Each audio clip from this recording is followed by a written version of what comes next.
عما أنزل آباؤهم وهم غافلون لقد حق القول على أكثرهم فهم لا يؤمنون إنا جعلنا في أعناقهم أغلالا فهي إلى الأذقان فهم مقمحون وجعلنا من بين أيديهم سدا ومن خلفهم سدا فأغشيناهم وهم لا يبصرون وسواء عليهم أنذرتهم أم لم تنذرهم لا يؤمنون إنما تنذر من اتبع الذكرى وخشي الرحمن بالغيب وبشر بمغفرة وأجر كريم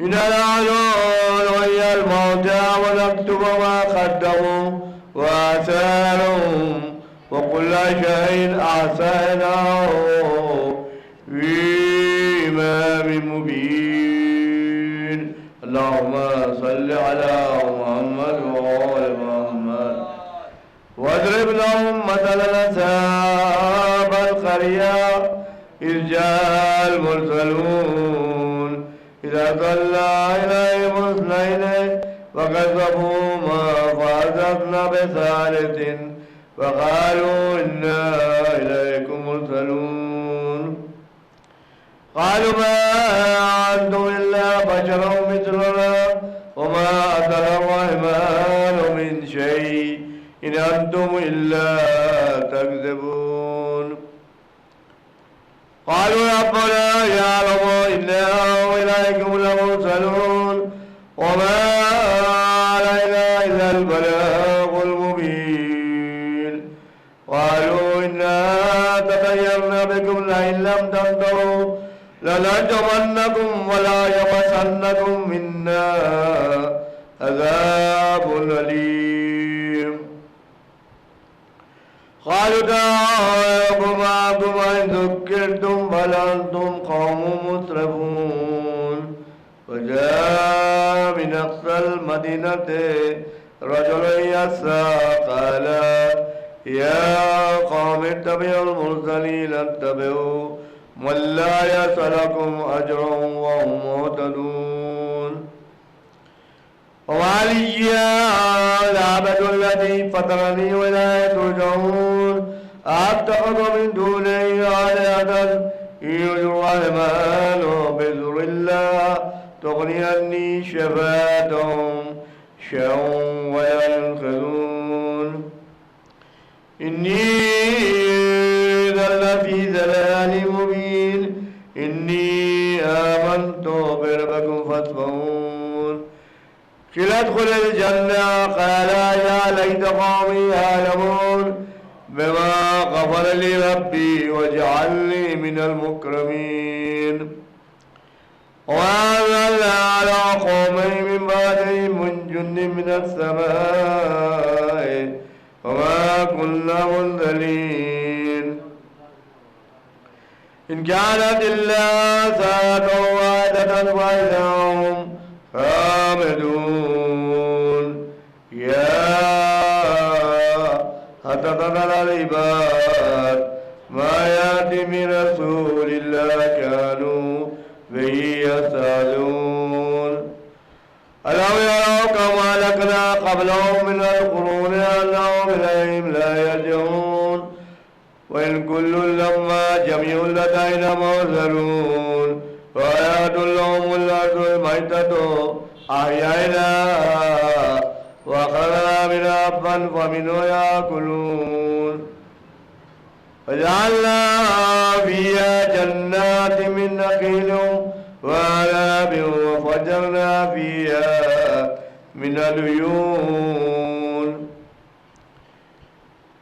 ليأكلوا من ثمره وما عملت أيديهم فلا يشكرون سبحان الذي خلق الأزواج كلها مما تنبت الأرض ومن أنفسهم ومما لا يعلمون وآيات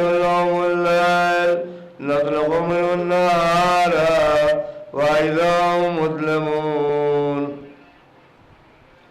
والشمس تجري لمستقر لها ذلك تقدير العزيز العليم والقمر قدرناه منازل حتى عاد كالوجود القديم لا شمس ينبغي لها أن تدرك القمر والليل سابق النهار وكل في فلك يسبحون آيات لهم أنا حملنا ذريتهم في الفلك المشحون وخلقنا لهم من مثله ما يركبون وإن نشاء نغرقهم فلا طريق لهم ولهم ينقذون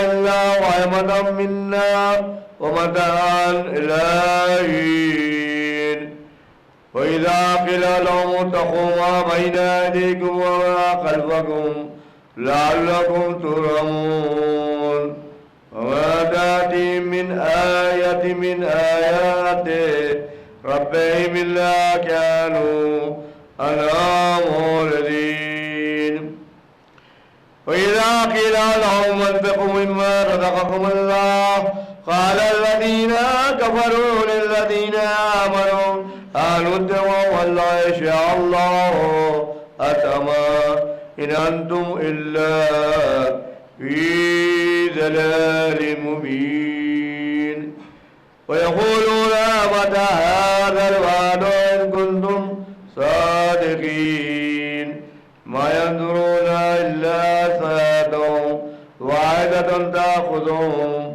وهم يقسمون ولا يستطيعون توحيدا ولا إلى عليهم يرجعون ونفخ في الصور فإذا هم من الأجداث إلى ربهم ينزلون قالوا يا ويلنا من بعثنا من مرقدنا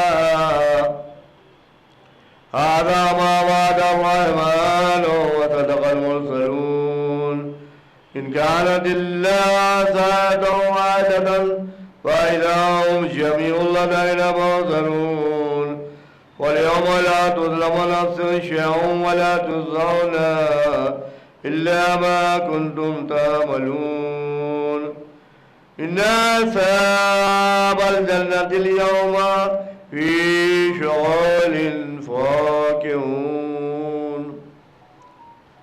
وأزواجهم في ظلال الأرائك متكئون لهم فيها فاكهة ولهم ما يدعون سلام قال من رب الرحيم امتازوا اليوم أيها المجرمون ألم أعد إليكم يا بني آدم ألا تعبدوا الشيطان إنه لكم عدو مبين وأن اعبدوني هذا صراط مستقيم ولقد أضل منكم جبل كثيرا أفلم تكونوا تعقلون هذه جهنم التي كنتم توعدون اصلوها اليوم بما كنتم تكفرون اليوم نختم على أفواههم وتكلمنا أيديهم وتشهد أرجلهم بما كانوا يكسبون ولنشاء لطمسنا على أعينهم فاستبقوا الصراط وأنا يبصرون ولنشاء لمسخناهم على مكانتهم فما استطاعوا مضيا ولا يرجعون ومن نعمره ننكس في الخلق أفلا يعقلون وما علمناه الشعر وما ينبغي له إن هو إلا ذكر وقرآن مبين لينذر لينذر من كان حيا ويحق القول على الكافرين أولم يروا أنا خلقنا لهم مما عملت أيدينا أنعاما وهم لها مالكون وظللنا لهم فمنها ركوبهم ومنها يأكلون ولهم فيها منافع وشارب أفلا يشكرون واتخذوا من دون الله آلهة لعلهم ينصرون لا يستطيعون نصرا وهم لهم جند محضرون فلا يحزنك قولهم إنا نعلم ما يسرون وما يعلنون أولم ير الإنسان أنا خلقناه من نطفة فإذا هو خصيم مبين وضرب لنا مثلا ونسي خلق قال من يحيي العظام وهي رميم قل يحيي الذي ينشأ أول مرة وهو بكل خلق عليم الذي جعل لكم من الشجر الأخضر نارا وإذا أنتم منه توقدون أوليس الذي خلق السماوات والأرض بقادر على يخلق مثلهم بلى وهو الخلاق العليم إنما أمره إذا أراد شيئا أن يقول له كن فيكون وسبحان الذي بيده ملكوت كل شيء وإليه ترجعون اللهم صل على محمد وآل محمد اللهم صل على محمد وآل محمد اللهم صل على اللهم إني أسألك بحق محمد أنت المحمود وبحق علي أنت الأعلى وبحق فاطمة أنت فاطر السماوات والأرض وبحق الحسن أنت المحسن وبحق الحسين أنت قديم الإحسان وبحق جدة المعصومين من ذرية الحسين عليه السلام اللهم صل على محمد وآل محمد. اب حضرات التماس ہے کہ سورہ فاتحہ سے سیدہ شہر بانو عرف نجمہ بیگم مرحومہ کی روح کو اشاعت فرمائیے. بسم اللہ الرحمن الرحیم الحمدللہ رب العالمین الرحمن الرحیم مالک یوم الدین ایاک نعبد و ایاک نستعین اهدنا الصراط المستقیم صراط الذین انعمت علیہم غیر المغضوب علیہم ولا الضالین. الرحمن الرحیم قل هو اللہ احد اللہ الصمد لم یلد ولم یولد ولم یکن له کفوا احد. بسم اللہ الرحمن الرحیم قل هو اللہ احد اللہ الصمد لم یلد ولم یولد ولم یکن له کفوا احد. بسم اللہ الرحمن الرحیم قل هو اللہ احد اللہ الصمد لم یلد ولم یولد ولم یکن له کفوا احد. اللهم صل على محمد وآل محمد اللهم صل على محمد وآل محمد اللهم صل على محمد وآل محمد وعجل فرجهم. برلا سورہ یاسین سورہ فاتحہ کا ثواب مرحوم سیدہ شہر بانو کے 19 سال فرما دے. مرحومہ کے درجات عالی فرما. جوار معصومہ میں جگہ عطا فرما. ہمارا خاتمہ ایمان اور بقا فرما. حضور کے ظہور میں تعجیل عطا فرما. اللہم صلی علی محمد وآل محمد وعجل فرجهم.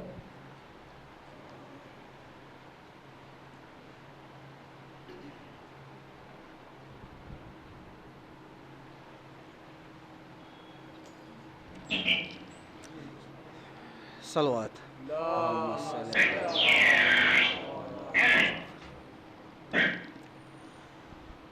سو گزر جا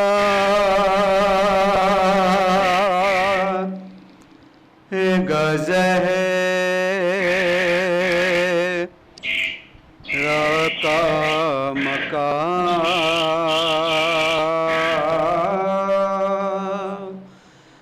عصر کے بعد سو بجھڑ جائے گا زہرا کا مکان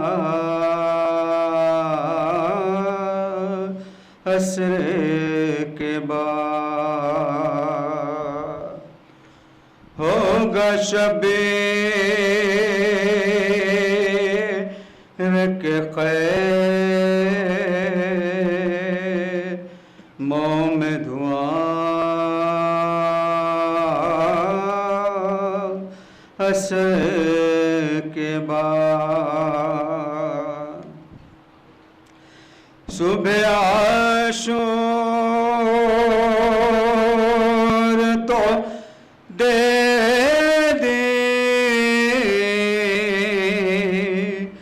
علی اکبر نے اذان صبح عاشور تو دے دی علی اکبر نے اذان کون دے گا بھلا مغرب کی اذان عصر کے بعد کون معصوم سکینہ پترس کھائے گا کون معصوم سکینہ پترس کھائے گا کون سمجھے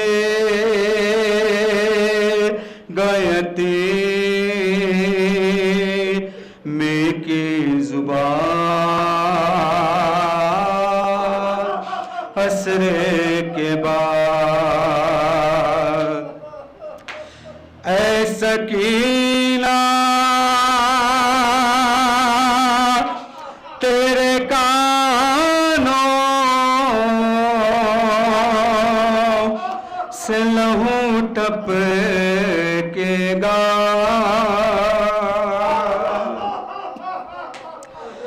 اے سکینہ تیرے کانوں سے لہو ٹپکے گا ہوں گے چہرے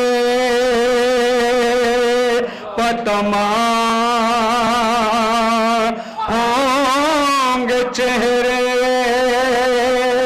پتمام چوک نشان عصر کے بعد کم سے کم ہے ابھی بیمار کا بستر باقی ورنہ تقدیر میں آرام کہاں عصر کے بعد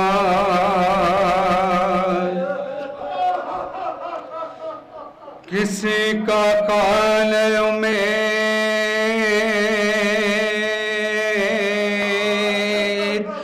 بے چراغ نہ ہو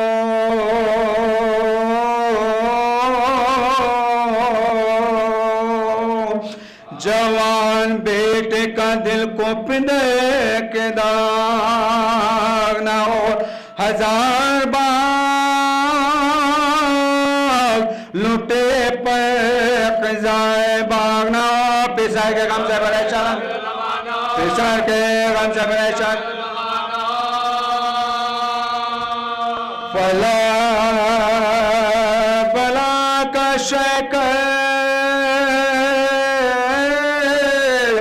بلا پٹوٹا ہے مسافر میں برابر گلا مسافر میں برابر گلا ٹوٹا ہے بطول کرتی تھی فریاد علی فریاد میری بہو ہوئی برباد علی فریاد بجر میں بیداد علی فریاد خدا کے واسطے دو راجا خدا کے واسطے دو راجا دہائی یوسف علیہ ابا کو مارا ہے جا کو مارا ہے نگر خدا کو مارا ہے جا کو مارا ہے نگر خدا کو مارا ہے لکھا ہے وہاں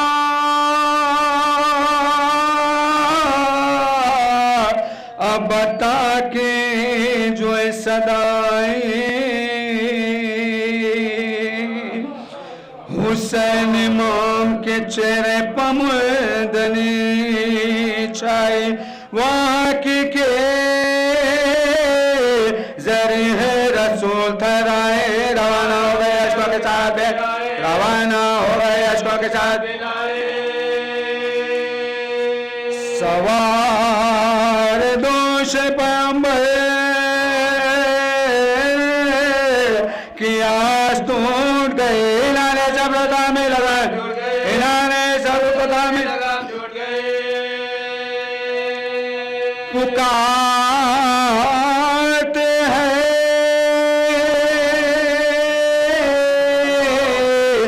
پسر کو پسر نہیں آتا جگر میں درد ہے لگتے جگر نہیں آتا کوئی رفیق شیبر بنے آتا تمہارے بھائی کو رستا نہ چلے تمہارے بھائی کو رستا نہ چلے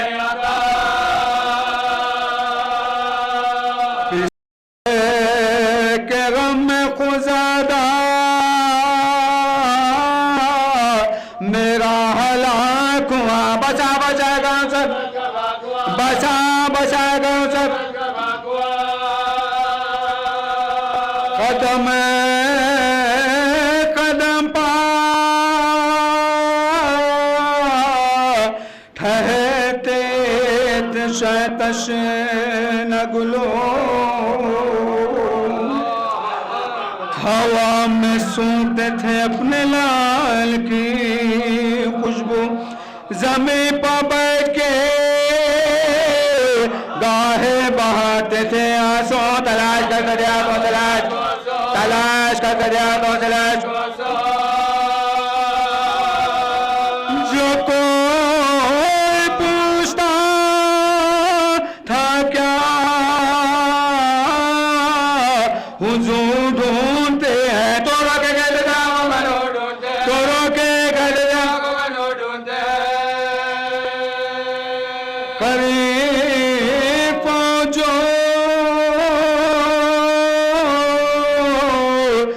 سلطان بربر آئے پکار ہنس کے تو خیر ہے کدھر آئے یہ کون مر گیا جو آپ ننگے سر آئے پیادہ دو میدان جگر پیادہ دو میدان جگر یہ کون چاند ہوا دور آنکھوں سے کہ چاند سے گیا کہ چاند سے گیا کہا حسین روک تمہیں نہیں معلوم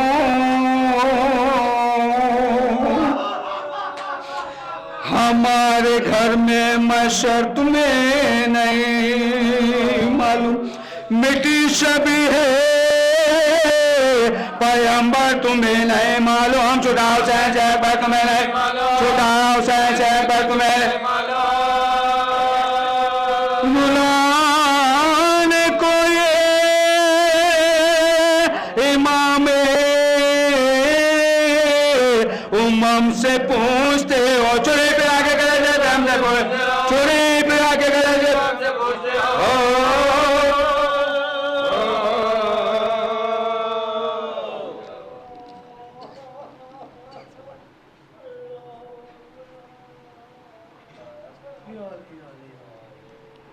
صلوات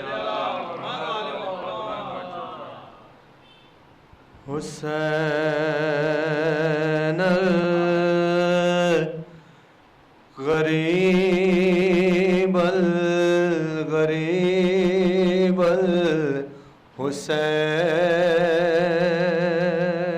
الحسین حسین غریب غریب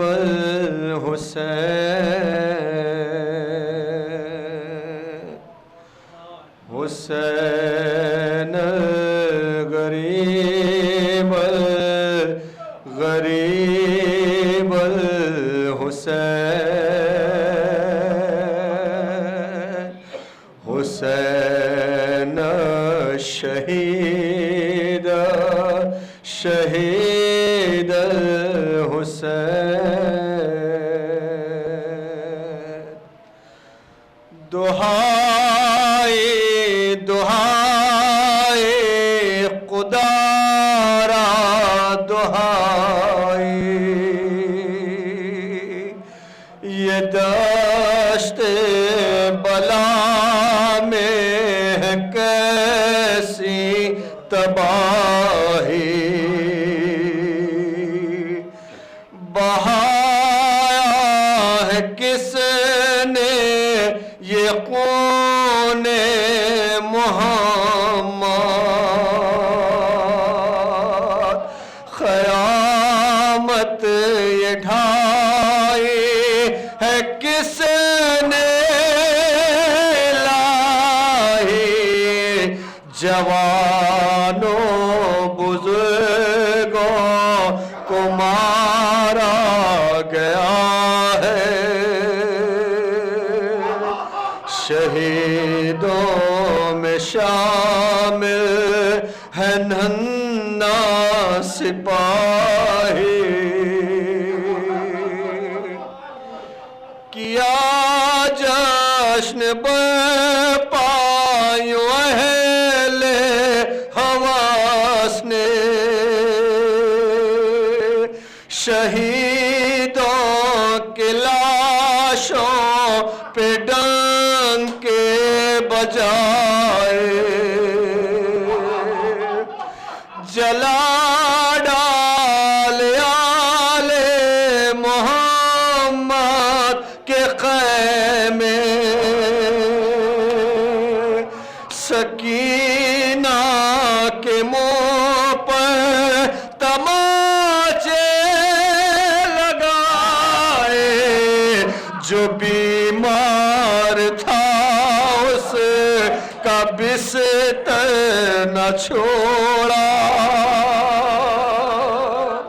نبی زادیوں پر بھی در چلائے اٹھی اپنے مرقع سے بنت محمد سیاہ شب کی چادر میں چہرہ چھپا کر گئی کربلا میں تو اس نے یہ دیکھا ہے بوسیدہ کرتے میں کلاش بے سر بدن سارا گلشنی پڑا ہے لہو میں ہے ڈوبا ہوا سارا پیک تڑپ کر وہ چلائی شبیر بیٹا لہو میں نہائے ہو سبھی جدا ہے تب کس نے مارے ہیں سارے بدن پر یہ تیروں پہ کس نے جنازہ رکھا ہے کہاں ہے میرا لال عباس بولو میں پوچھوں گی اس سے یہ کیسے ہوا ہے ادھر درد و غم کی ستائی تھی زینب جو وحشت کے جنگ میں حیدر بنی تھی کبھی قاق اڑاتی کبھی اشک پیتی جو کنبے کے پہرے پہ تنہا کھڑی تھی سکینہ کے ساقہ کو آواز دے کر غم شاہدی میں بکا کر رہی تھی کبھی دل میں دیتی وہ ماں کو صدائے کبھی رو کے کہتی کہ بابا کہاں ہو شہیدوں کا نوحہ تھا اس کی زباں پر ابد کس طرح اس کے غم کا بیان ہو ہمیں بھی سعادت ہو نصرت کی حاصل خدا را ظہور امام زمان ہو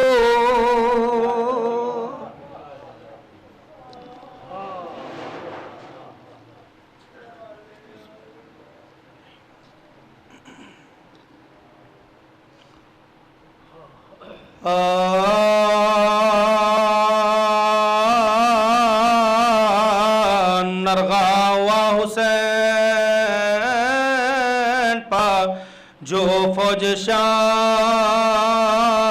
کا تیروں سے جسم چھن گیا شاہ انام کا چلانا لے کے لئی خاص و عام کا اے مرحبا حملہ گیا تو نے کام کا اے مرحبا حملہ گیا تو نے کام کا ہاں میرے رستمانا اماد و حسین کو لوگوں بابر جم گے ڈالو حسین کو لوگوں بابر جم گے ڈالو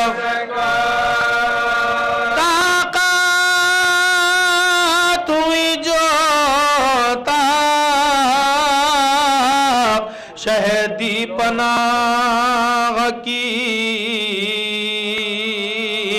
حسرت سے سوئے گنجے شہیدان نگاہ کی راکب کو زلجنا نے دیکھا اور آگی رو کر حسین بولے جو مردے درد و علم کی کسے طلبداد کیجئے بولا وہ بے زبان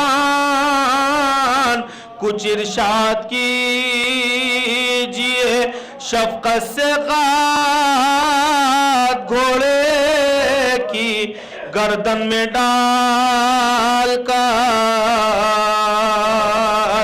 بولے ہمیں کچھ آنکھوں سے آتا نہیں نظر گھوڑے تو چل کے گانجے شہیداں میں غور کر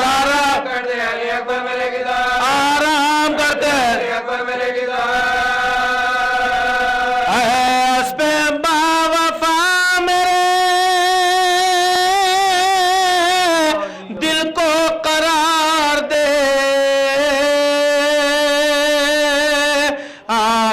کو چل کے ان کے برابر اتار دے گھوڑا قدم قدم سوئے مقتل ہوا رواں یعنی نہ شہ کے جسم کو ہو صدمہ تکا ایک نوجوان کی لاش پا ٹھہرا وہ ناگہاں وہ دو سو کر دین بکارے بیٹھا جو زلجنا کے پتر زی سے دو آتا دو ہاتھ آتے ہاتھوں کے ساتھ آئی یہ آواز ناگہاں ہے یہ گہرے زخم یہ گرمی ہے علمہ آ کر سنبھالتے نہیں عباس ہے کہاں وہ ہماری گود مر کر بھی غم جدا نہیں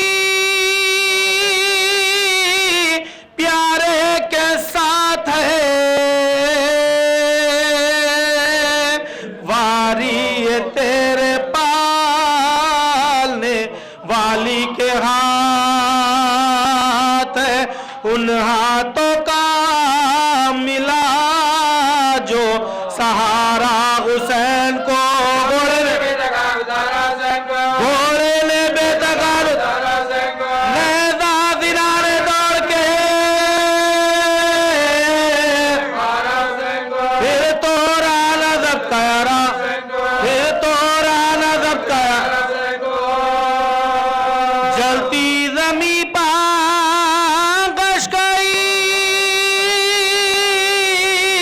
ساتھ پڑے رگے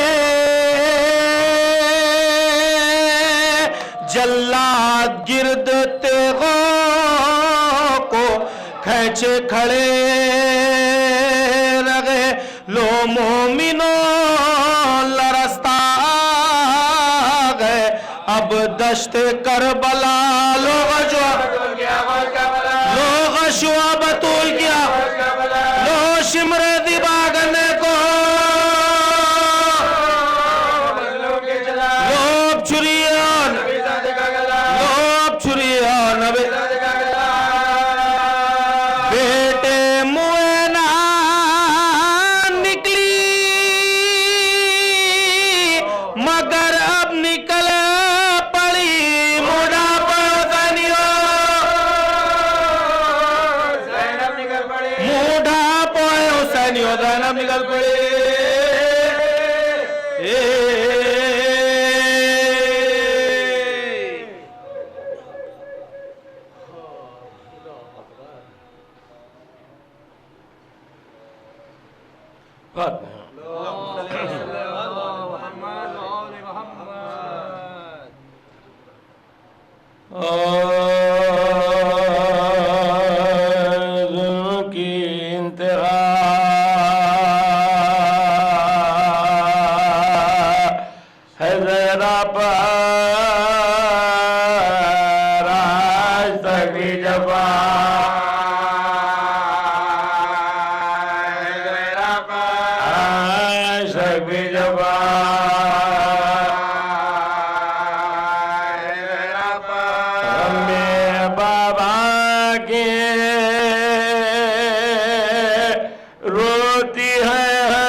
فصلیاں ٹوٹی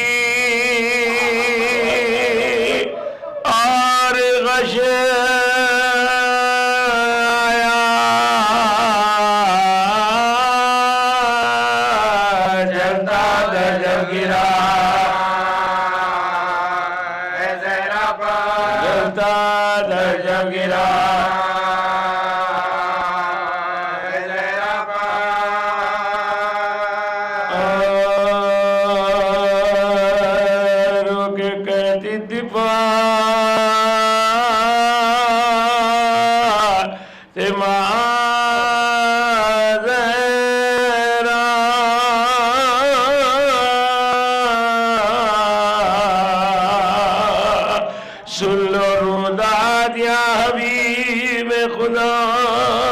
غم سے جلتا ہے اب جگر میرا کیا یہ عجر لپا امت کا ہے گلا بابا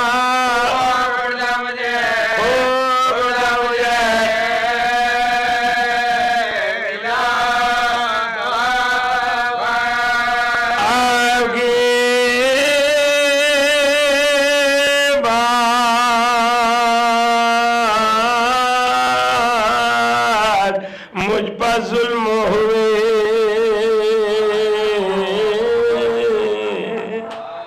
مجھ کو امت نے ہے دیے صدمے وہ مصائب اٹھائے ہیں میں نے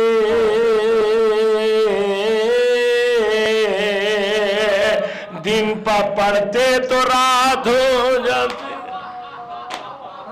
دن پر پڑھتے تو رات ہو جاتے اچھا ہوتا جو میں گزر جاتی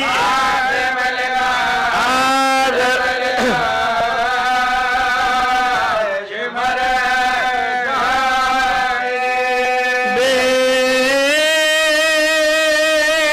سبب میرے گھر پائی بلا کیا تھا میرا قصور ہے بابا لکڑیاں لے کے آ گئے آدھا میرے دروازے کو جلا ڈالا پکڑیاں لے کے آ گئے عذاب، میرے دروازے کو جلا ڈالا، ختم جورو جفا ہوئی مجھ پر، ظلم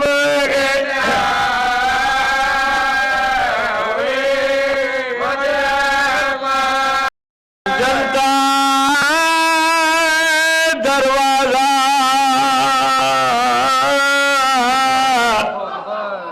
جب گرا مجھ پر،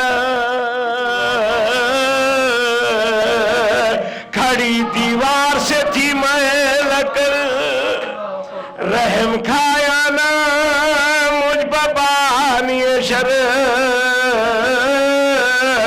ارے پاؤں ملون نے رکھا در پر، رحم کھایا نا مجھ پر بانی شر، ارے پاؤں ملون نے رکھا در پر، مجھ کو دروازے سے دبا ڈالا، آگ بھرا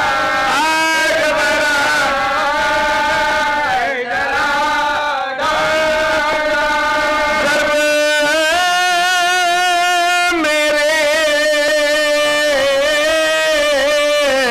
شکم پہ ایسی لگی جس کی تکلیف بدن تک پہنچی، ارے پہلو ٹوٹا، ارے پہلو ٹوٹا میرا جفا یہ ہوئی، در و دیوار سے میں دبتی رہی، کوئی فریاد کو نہیں آیا،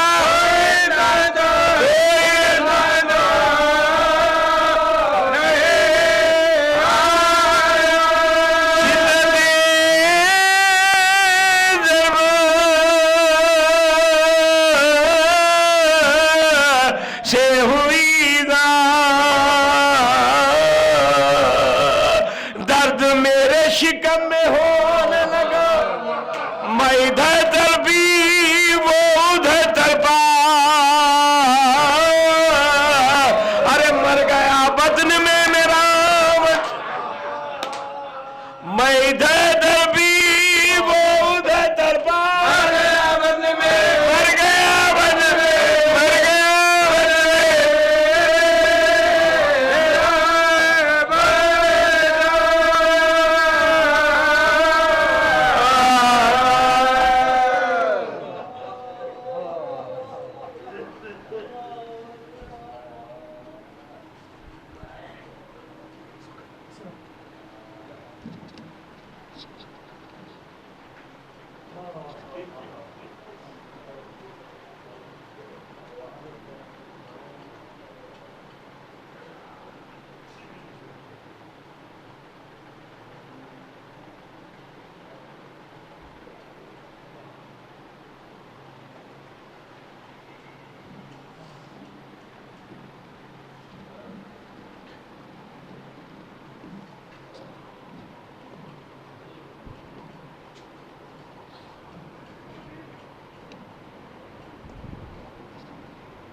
صلوات پڑھ لیجیے.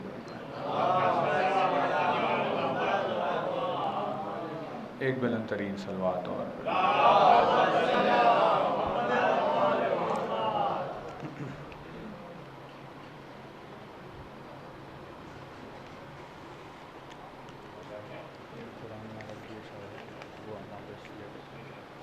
ایک صلوات اور.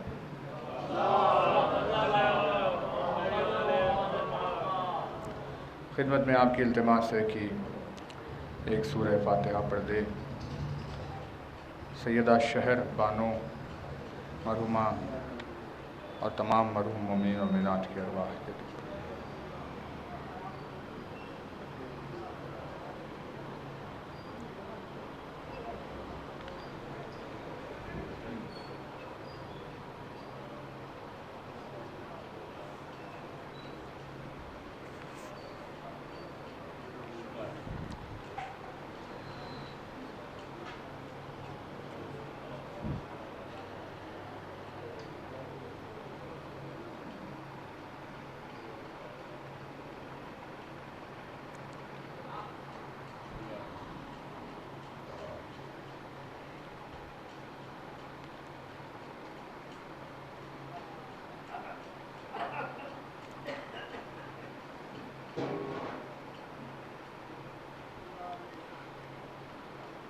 ایک صلوات اور بارگاہ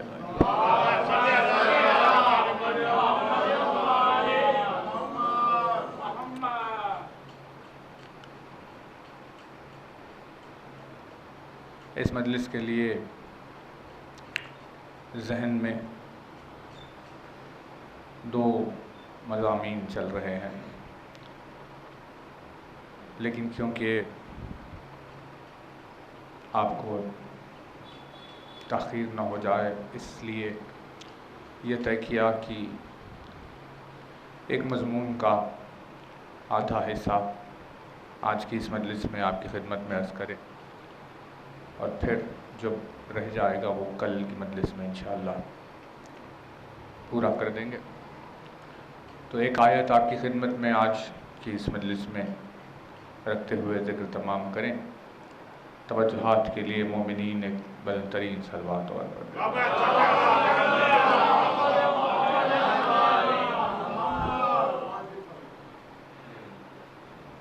لا حول ولا قوة الا باللہ العلی العظیم۔ اعوذ باللہ من الشیطان اللعین الرجیم۔ بسم اللہ الرحمن الرحیم۔ الحمدللہ الذی قصرت عن رؤیتہ ابصار الناظرین وعجزت عن نعتہ اوہام الواصفین۔ صلی علی محمد وآلہ الطاہرین ولعنۃ اللہ علی اعدائہم وقتلتہم اجمعین من الآن الی قیام یوم الدین۔ اما بعد فقد قال اللہ سبحانہ تبارک و تعالی فی کتابہ المبین وقولہ الحق۔ بسم اللہ الرحمن الرحیم۔ الحمدللہ رب العالمین۔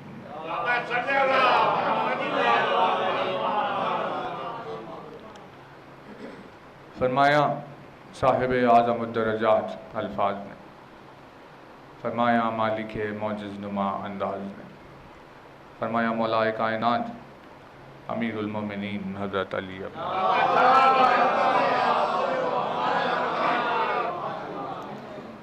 مولا کائنات کے جس مبارک اور مقدس فرمان سے آپ کی خدمت میں مجلس کا آغاز ہے، اپنی اس بے مثل و بے نظیر حدیث میں مولا کائنات نے قرآن مجید کی تعریف کرتے ہوئے ارشاد فرمایا،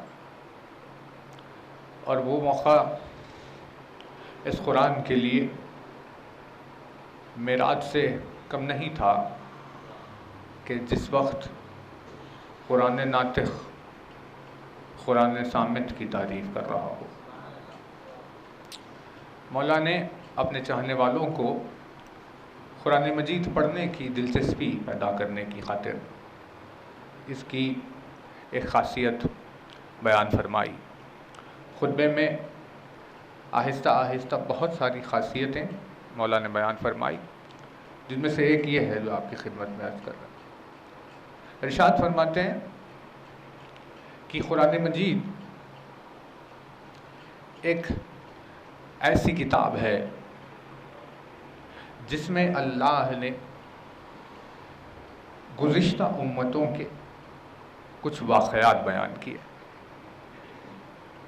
جیسے جناب آدم کا واقعہ، جناب نوح کا واقعہ، جناب ابراہیم کا واقعہ، موسیٰ کا واقعہ، عیسیٰ کا واقعہ، سلیمان کا، داؤد کا، ادریس کا، دانیال کا، کس کس کا، بہرحال پروردگار عالم نے واقعات ہی واقعات بیان کی۔ ہزاروں سال گزر گئے واقعات۔ نوح کا زمانہ کب تھا، آدم کا زمانہ کب تھا، انسان کو ابھی تک ایگزیکٹلی پتہ نہیں چلا۔ ان کی زندگی ہی 2500 برس کی تھی، یعنی 2025 کا ہمارا کیلنڈر اور نوح کی زندگی، اکیلے فرد کی زندگی ہمارے کیلنڈر سے زیادہ۔ تو جس کی زندگی ہی اتنی طویل ہو، اس کا زمانہ کتنا قدیم۔ اب ان کے واقعات بیان ہوئے، لیکن مولا کائنات نے یہ علت بیان فرمائی کہ اللہ نے اس امت کے سامنے اتنے قدیم قصے آخر سنائے کیوں؟ ارشاد فرماتے ہیں کہ اللہ نے اپنی کتاب میں